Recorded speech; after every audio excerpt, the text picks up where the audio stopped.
Bismillahirrahmanirrahim. Assalamualaikum warahmatullahi wabarakatuh. Perkenalkan, nama saya Redi Septian Adi. Saya dari kelas MA 19 A3 dengan NIM 1119101518. Dan saat ini saya sedang kuliah di Universitas Pelita Bangsa semester 4.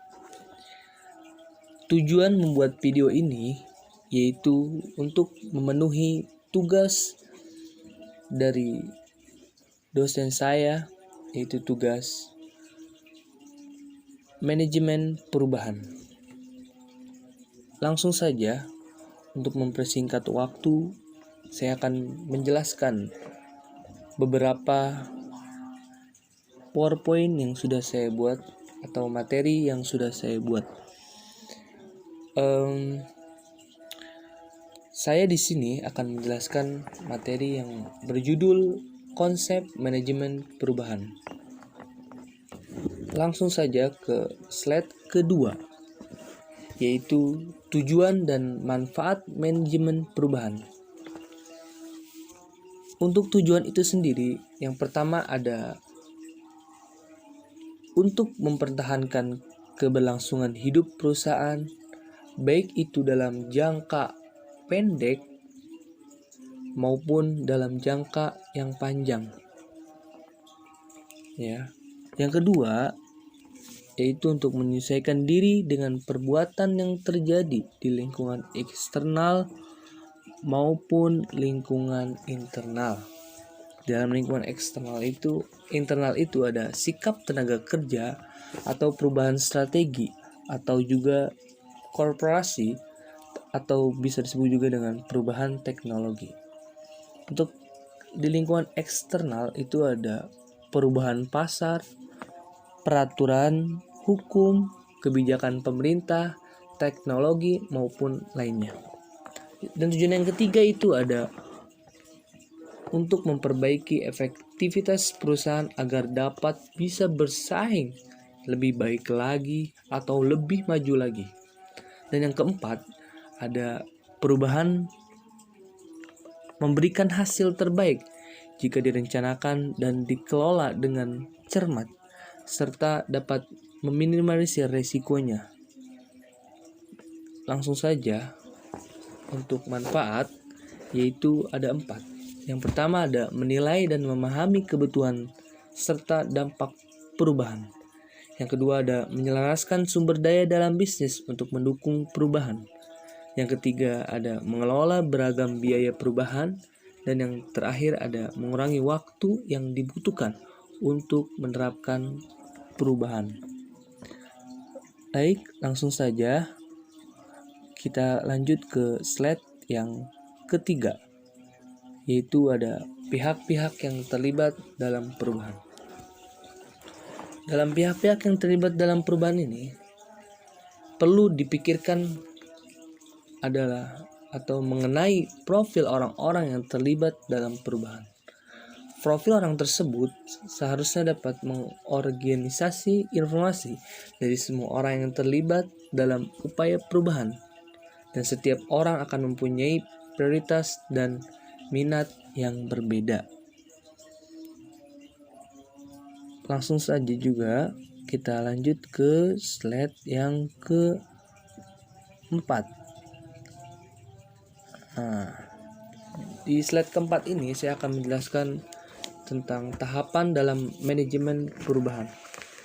Dalam tahapan manajemen perubahan ini ada 4. Yang pertama itu ada identifikasi perubahan, ada perencanaan perubahan, ada implementasi perubahan, dan yang terakhir ada evaluasi dan umpan balik. Dan untuk identifikasi perubahan, dan ini diharapkan seseorang dapat mengenal perubahan apa yang dilakukan terjadi.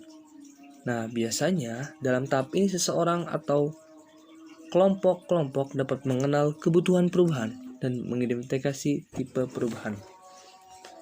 Nah, untuk yang kedua, tahapan yang kedua, perencanaan perubahan. Dalam tahap perencanaan perubahan ini, seharusnya dapat dianalisis mengenai ide-ide diagnostik situational teknik atau pemilihan strategi umum dan pemilihan. Dan biasanya dalam proses ini perlu dipertimbangkan dengan matang sematang-matangnya terhadap faktor pendukung sehingga perubahan dapat terjadi dengan sangat efektif atau dengan sangat untuk tahap yang ketiga yaitu ada tahap implementasi perubahan. Dalam tahap ini biasanya terjadi proses pencairan atau perubahan dan pembekuan yang diharapkan. Dan apabila suatu perubahan sedang terjadi, maka akan timbul sebuah masalah. Untuk itu, sangat perlu dilakukan sebuah monitoring perubahan. Nah, lanjut ke tahap yang terakhir atau tahap yang keempat, itu ada tahap evaluasi atau umpan balik. Untuk melakukan evaluasi diperlukan data.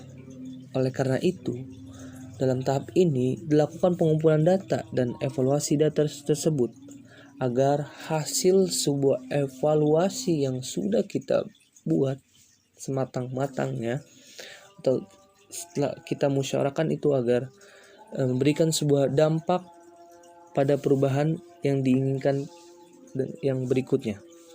Begitu.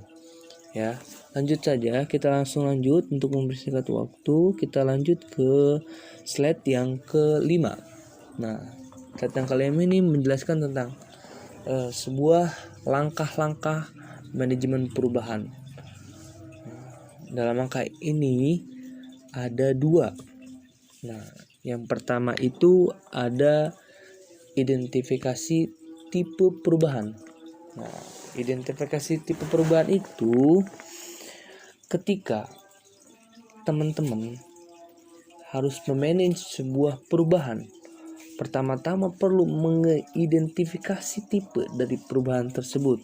Contoh misalkan kamu sebagai marketing manager atau kamu sebagai marketing pemasaran. Nah, itu memperkenalkan standar baru tentang kerja keras gitu agar si marketing ini bisa lebih baik lagi agar bisa mendapatkan sebuah goal yang baik gitu.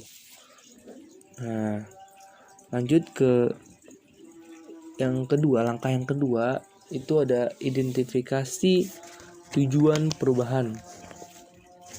Tugas kedua ini biasanya itu mengidentifikasi tujuan-tujuan perubahan, kemudian merencanakan tujuan-tujuan tersebut secara jelas dan memberikan batasan antara waktu dengan perubahan mana yang dapat diterima.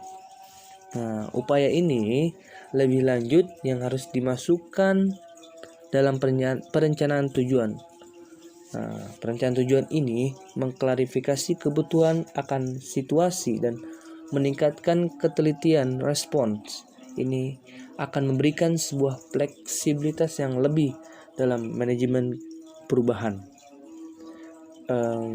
Mungkin itu saja presentasi yang dapat saya sampaikan. Semoga bermanfaat khususnya untuk diri saya sendiri dan umumnya untuk teman-teman yang sudah melihat video saya ini. Saya sangat-sangat meminta maaf apabila ada kata-kata yang kurang dapat dipahami oleh teman-teman karena saya juga masih tahap belajar. Itu saja, tetap semangat, tetap jaga kesehatan dan tetap melakukan 3M, memakai masker, menjaga jarak, dan atau lagi apa tuh? Lupa saya. Itu saja pokoknya intinya tetap jaga kesehatan. Kurang lebih mohon maaf. Wassalamualaikum warahmatullahi wabarakatuh.